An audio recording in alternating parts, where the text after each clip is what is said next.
I never thought being turned away from a yacht club would lead to the most empowering moment of my life.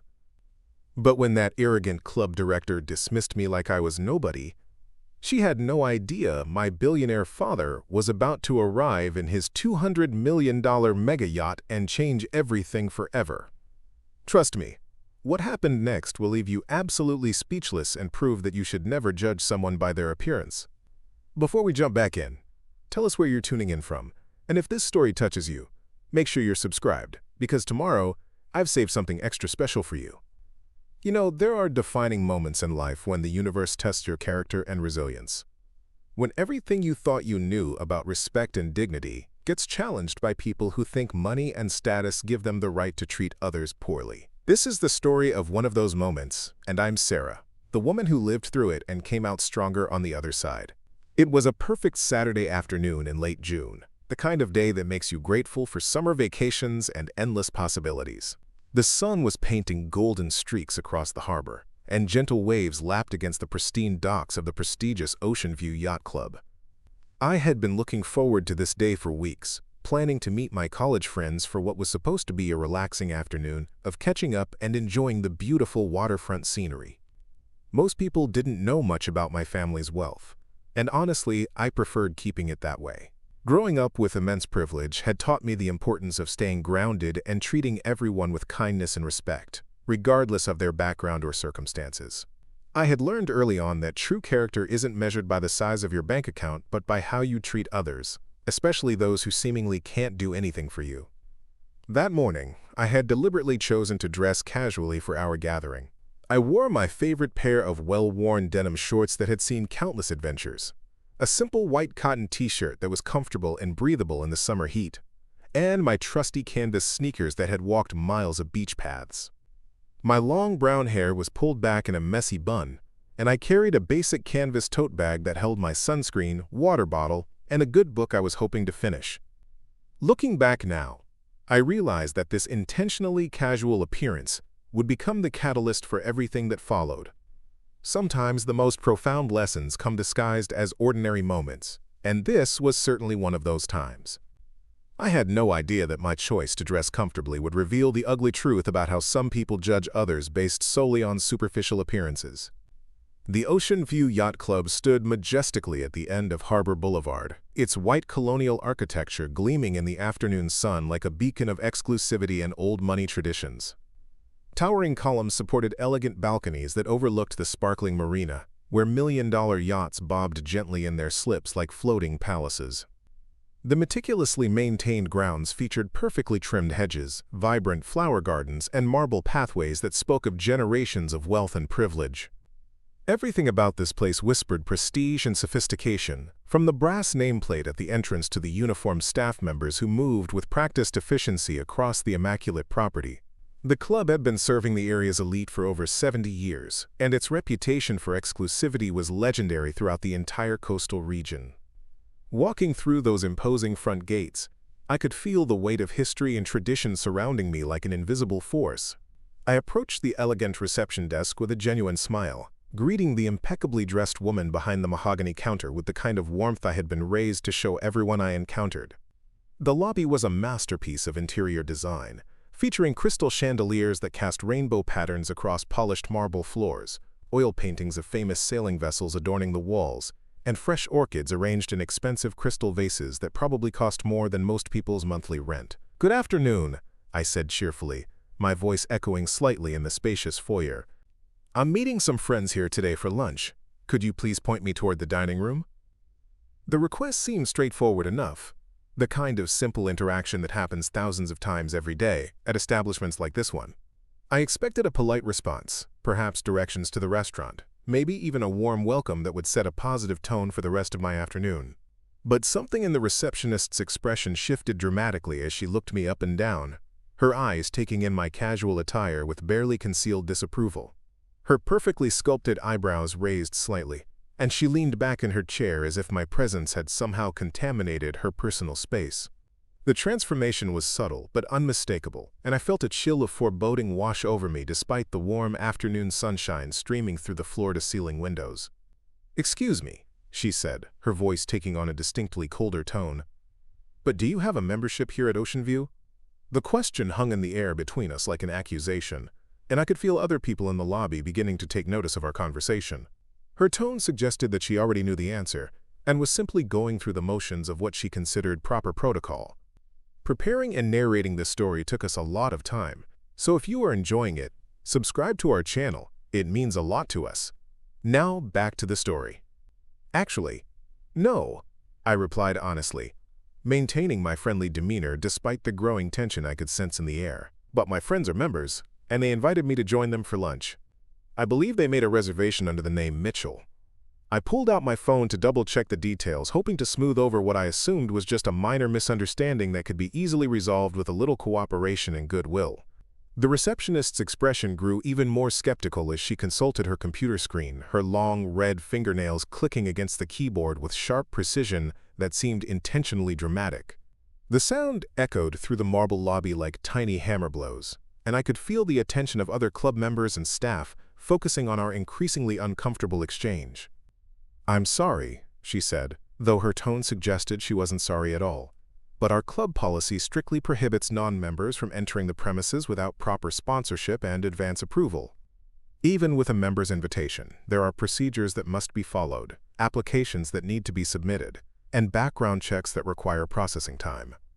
The words hit me like a physical blow, and I felt my cheeks beginning to burn with embarrassment as other people in the lobby turned to stare at our conversation. This wasn't just about club policies or bureaucratic procedures. Something deeper and more troubling was happening here, and I was beginning to understand that my casual appearance had triggered assumptions about my background and my right to be in this exclusive environment.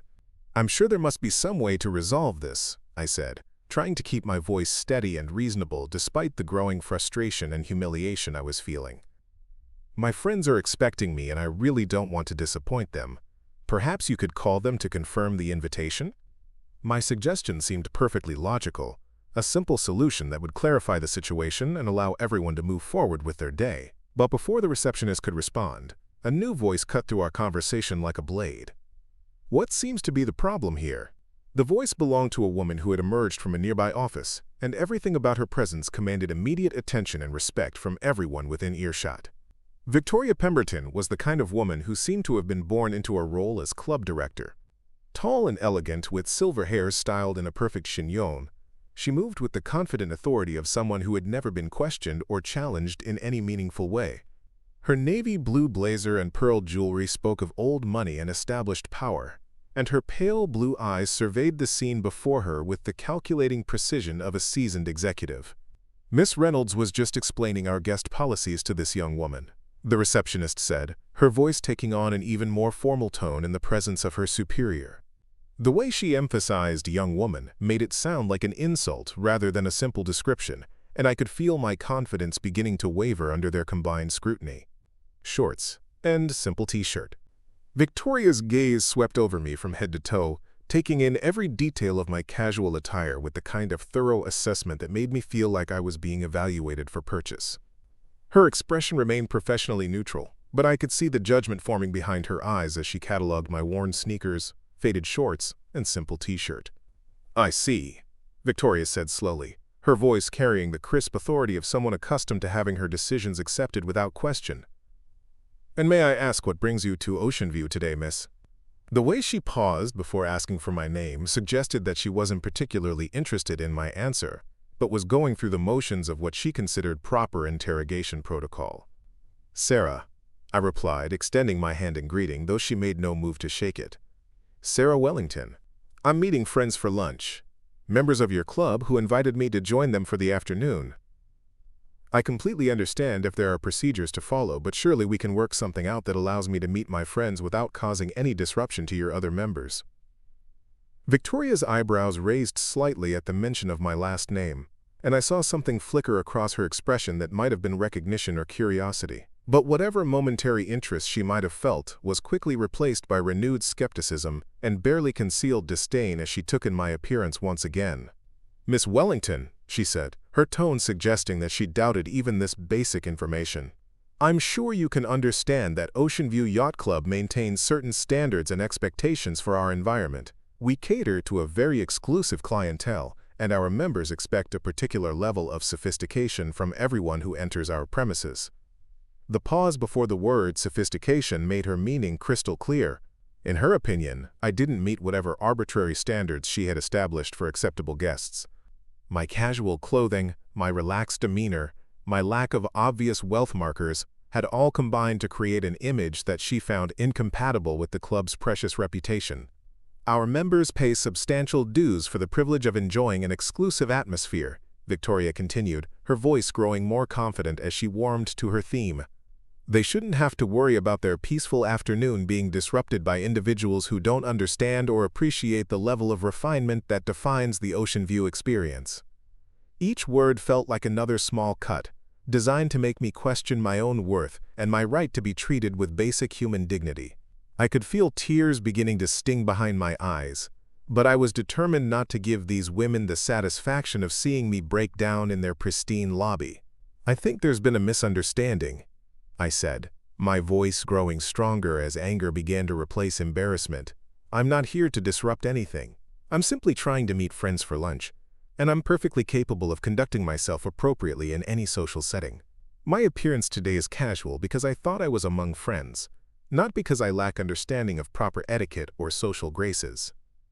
But Victoria was clearly not interested in hearing my perspective or giving me the benefit of any doubt. She had made her decision about me within seconds of seeing me, and nothing I could say was going to change her mind about what she perceived as my unsuitability for her exclusive establishment. "I'm afraid that won't be possible," she declared with finality. "Our insurance policies and liability concerns simply don't allow us to make exceptions to our guest approval procedures, regardless of the circumstances. I'm sure you can find other establishments in the area that would be more suitable for someone in your position." The dismissal was complete and devastating. Standing there in that marble lobby, surrounded by displays of wealth and privilege that I could have easily afforded but had chosen not to flaunt, I felt the full weight of their judgment and rejection. These women had looked at me and decided that I wasn't worth their time or consideration, that my casual appearance somehow made me less deserving of basic respect and courtesy. "I'm sorry you feel that way," I said quietly, though the words felt hollow even as they left my lips. The rejection stung deeply, but something inside me refused to accept this treatment as justified or final. I had been raised to believe that every person deserves dignity and respect, regardless of their appearance or perceived social status, and these women were violating every principle of human decency I held dear. Victoria's smile was as cold as winter frost, completely devoid of any genuine warmth or empathy. "I'm sure you understand, dear. Perhaps next time you'll be better prepared for the standards expected at establishments like ours." Her condescending tone made it clear that she didn't expect there to be a next time, that she had successfully categorized me as someone who didn't belong in her world of privilege and exclusivity. The security guard near the entrance had taken several steps closer during our conversation, his hand resting casually on his radio as if preparing for potential trouble. He was probably a decent man simply doing his job, but in that moment he represented everything that was wrong with this situation. The implicit threat of his presence made it clear that my welcome had been officially revoked. "Ma'am, I'm going to have to ask you to leave the premises," Victoria announced, her voice carrying clearly across the lobby so that everyone present could hear her pronouncement. "We simply cannot compromise the comfort and security of our paying members by allowing unauthorized individuals to remain on club property." She delivered this statement with the self-righteous tone of someone who believed she was performing a valuable public service. I wanted to fight back, to demand justice and make them understand how wrong they were about me, but surrounded by hostile faces and judgmental stares from other club members who had stopped their own activities to watch this drama unfold, I felt powerless and alone. The weight of their collective disapproval was crushing, making me question my own worth and value as a human being. So I did the only thing I could do with whatever dignity remained intact. I gathered my composure, held my head as high as possible, and began walking toward the exit with measured, deliberate steps. Every eye in that lobby followed my movement, and I could feel the satisfaction radiating from Victoria and her receptionist as they watched their successful ejection of an undesirable element from their precious sanctuary. Perhaps this will serve as a learning experience. Victoria called out behind me, her voice dripping with false sympathy and genuine smugness. There are appropriate places for everyone, and it's important to understand where one belongs in society. The cruelty of her final comment was breathtaking in its casual indifference to my feelings and humanity. The warm afternoon air hit my face like a gentle caress as I stepped through the club's imposing front gates, but it did little to soothe the burning humiliation that coursed through my entire body. I stood there on the sidewalk for several minutes, trying to process what had just happened and figure out how to salvage what remained of my planned afternoon with friends. My hands trembled slightly as I pulled out my phone to call my college roommate Jessica, who had organized this gathering and would be wondering where I was. The phone rang several times before going to voicemail, and I realized she was probably already enjoying lunch with our other friends, completely unaware of the discrimination and rejection I had just experienced at the hands of her precious yacht club. Standing there alone on Harbor Boulevard, watching other well-dressed club members pass by me without a second glance, I felt more isolated and vulnerable than I had in years. The beautiful waterfront setting that had seemed so inviting just 30 minutes earlier now felt like a mockery of my shattered expectations and wounded pride. I was just another person having a terrible day, invisible to the privileged world that surrounded me. The tears I had been fighting finally began to flow freely down my cheeks as the full impact of the situation settled over me like a suffocating blanket. This wasn't just about being denied entry to a restaurant or social club. This was about being judged and found wanting based solely on superficial appearances, about having my fundamental worth as a human being questioned by people who knew absolutely nothing about me or my character. I thought about calling my father but quickly dismissed the idea. Richard Wellington was probably in the middle of important business meetings aboard his yacht, entertaining potential investors or negotiating deals that would affect thousands of employees worldwide. The last thing he needed was his daughter calling to complain about social slights and hurt feelings caused by narrow-minded snobs at some exclusive club. Besides, I had always prided myself on handling my own problems and not relying on family wealth or influence to smooth over life's inevitable challenges. That independence and self-reliance were core parts of my identity, values that my parents had instilled in me from an early age. Running to daddy every time someone treated me poorly would undermine everything I believed about personal strength and resilience. But as I stood there wiping tears from my face and trying to decide what to do next, I heard something that made my heart skip a beat. The deep, distinctive sound of powerful marine engines growing steadily louder as they approached the harbor. It was a sound I had known since childhood, as familiar and comforting as my father's voice or my mother's laughter. I looked up through my tears to see the most magnificent sight imaginable. The Serenity's Dream was gliding majestically into Ocean View's marina like something from a fantasy novel, her sleek lines and pristine white hull gleaming in the afternoon sunlight. At 250 feet long, with multiple decks and elegant curves that spoke of both power and grace, she was undeniably one of the most beautiful vessels ever to grace these waters. The yacht's arrival commanded immediate attention from everyone in the vicinity. Club members who had been enjoying quiet conversations on the terrace suddenly stood up to get better views of this impressive newcomer. Staff members rushed to the docks to prepare for what was clearly a very important arrival, their previous casual demeanor replaced by focused professionalism and barely contained excitement. But what really captured my attention wasn't the yacht herself, magnificent as she was. It was the tall, distinguished figure standing confidently on the bridge, his silver hair catching the sunlight as he expertly guided his vessel toward the club's most prestigious berth. Even from a distance, I could see those familiar strong hands gripping the helm with the kind of natural authority that comes from decades of experience on the water. My heart leaped with joy and relief as I recognized my father, Richard Wellington, bringing his floating palace to what had to be the most perfectly timed arrival in maritime history.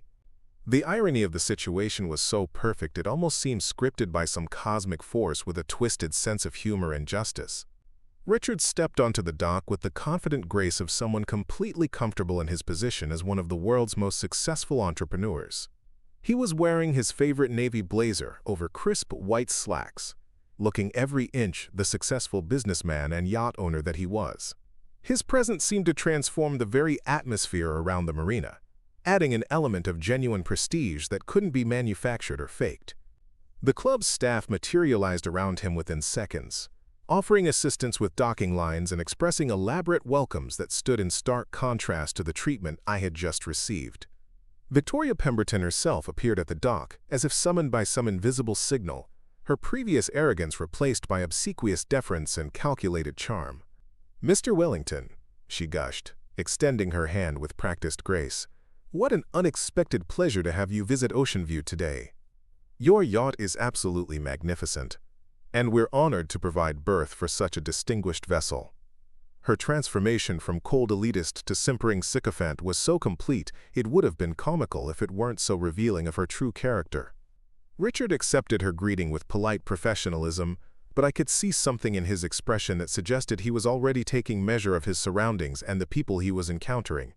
My father had built his business empire by reading people and situations with remarkable accuracy, and I had a feeling that Victoria's performance wasn't impressing him as much as she hoped. "Thank you for the warm welcome," Richard replied, his voice carrying the quiet confidence of someone who had earned his success through hard work and intelligent decision-making rather than inherited privilege. "I was hoping to surprise my daughter with an impromptu visit. She mentioned meeting friends here for lunch, and I thought it might be nice to join her." The color drained from Victoria's face so quickly I thought she might faint right there on the dock. Her eyes darted frantically around the marina as if searching for an escape route that didn't exist, and I could practically see her mind racing as she tried to calculate the implications of what my father had just revealed. Your daughter?"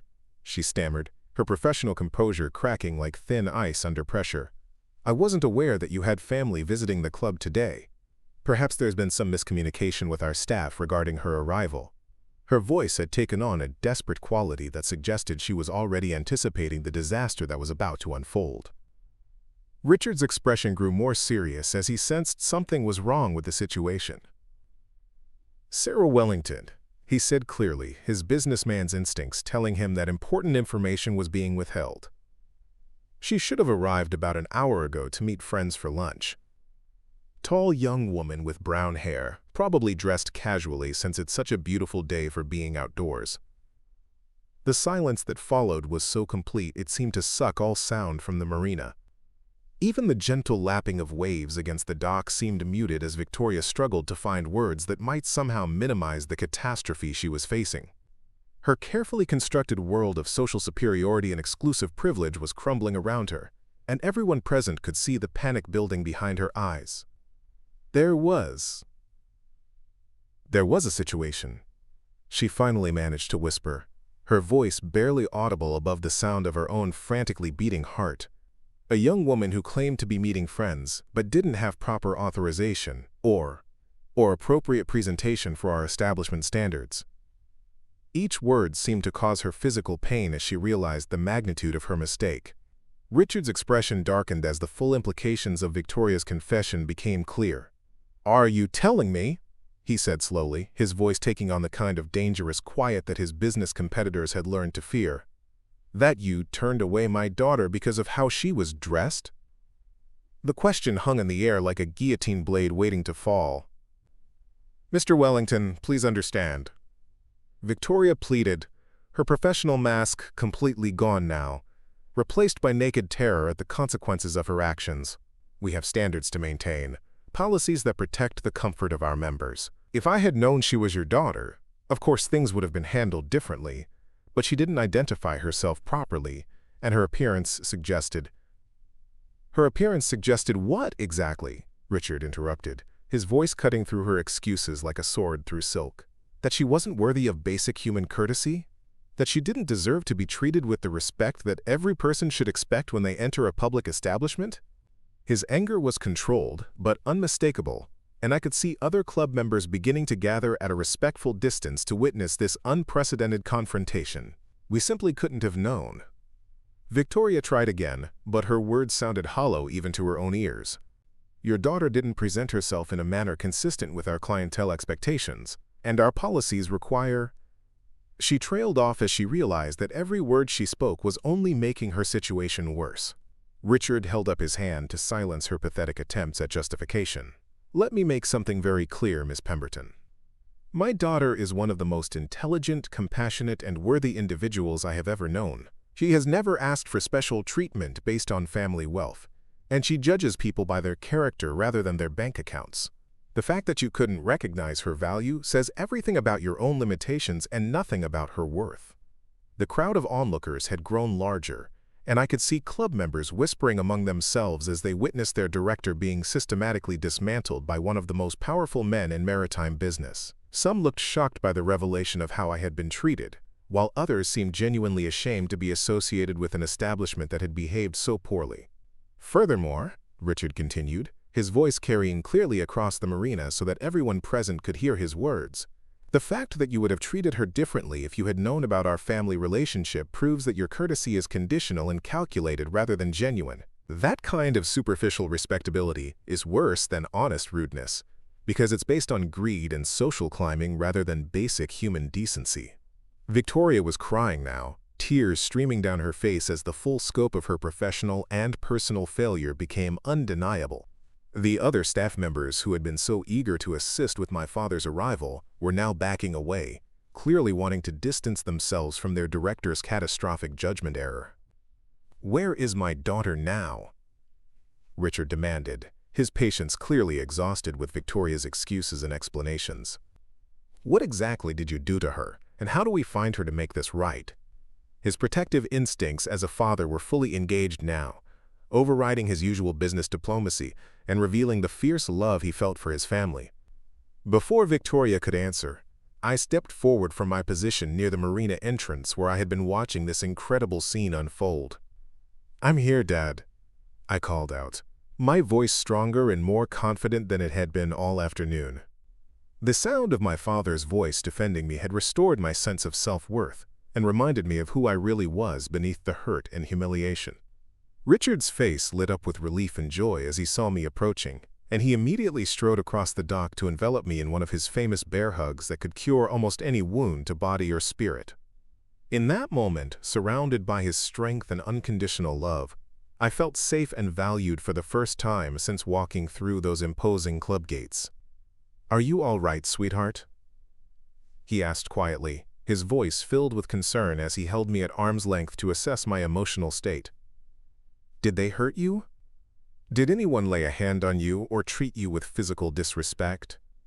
His questions revealed just how seriously he was taking this situation and how protective he felt about my well-being. "I'm okay now," I assured him, though my voice still carried traces of the emotional turmoil I had experienced. They just made it very clear that I wasn't welcome here because of how I looked. Victoria and her staff decided that my casual clothes meant I didn't belong in their exclusive world. The words tasted bitter as I repeated them, but saying them aloud helped diminish their power to hurt me. Richard turned back to face Victoria with an expression that could have frozen the ocean itself. "Miss Pemberton," he said with deadly calm, "I want you to understand something very important. My daughter could have bought your entire yacht club today if she had wanted to, but she chose to dress comfortably because she values substance over superficial appearances. Your failure to recognize her worth says everything about your character and nothing about hers." The gasps from the assembled crowd were audible as they processed this revelation, and I could see the other club members looking at me with completely different eyes than they had just hours earlier. Some appeared genuinely remorseful about their earlier indifference to my treatment, while others seemed fascinated by this dramatic reversal of fortune and social standing. "In fact," Richard continued, pulling out his phone, "I think it's time to have a conversation with your board of directors about leadership standards and member satisfaction policies. This kind of discrimination and poor judgment reflects badly on everyone associated with Ocean View, and changes need to be made immediately." His threat was subtle but unmistakable, and Victoria's face went from pale to absolutely ghostly white. "Mr. Wellington, please," she begged, dropping all pretense of professional dignity in her desperation to salvage something from this disaster. "I made a terrible mistake, and I'm deeply sorry for how your daughter was treated. Perhaps we could discuss this privately and find some way to make amends for this unfortunate misunderstanding." But my father was not interested in private conversations or face-saving compromises. "The time for private discussions was before you decided to humiliate my daughter in front of your members and staff," he replied firmly. "You made your choices publicly, and now you can face the consequences of those choices in the same public manner." He turned to address the crowd that had gathered around us, his voice carrying the authority of someone accustomed to commanding attention and respect. "Let this be a lesson to everyone here," he announced, True class and worthiness have nothing to do with expensive clothes or obvious displays of wealth. They're measured by how we treat others, especially those we think can't help us or enhance our social status. Looking back at Victoria one final time, Richard's expression softened slightly, though his words remained firm and uncompromising. "Ms. Pemberton, I hope you learned something valuable from this experience. My daughter is extraordinary not because of her family connections or financial resources, but because of her kindness, intelligence, and genuine character. You had the opportunity to recognize those qualities today, and you failed completely." As we walked back toward the magnificent yacht that had become the symbol of this afternoon's dramatic reversal, I felt completely different than I had during my humiliating exit from the club just hours earlier. This time I held my head high with justified pride, my hand securely in my father's, surrounded by his love and protection while learning an invaluable lesson about standing up for what's right. The people who had witnessed my earlier humiliation now watched my vindication with expressions ranging from respect to admiration, to genuine shame about their own earlier indifference. It was a powerful reminder that circumstances can change quickly, but character remains constant, regardless of external situations or social pressures. Just before we boarded the Serenity's Dream, my father paused and turned back one final time to address the assembled crowd. "Ladies and gentlemen," he called out, his voice carrying clearly across the marina, "I hope today's events remind everyone that respect and courtesy should never be conditional on someone's appearance or perceived social status. Every person deserves to be treated with dignity, and institutions that forget this basic principle deserve to lose the support of decent people." Up next, you've got two more standout stories right on your screen. If this one hit the mark, you won't want to pass these up. Just click and check them out. And don't forget to subscribe and turn on the notification bell so you don't miss any upload from us.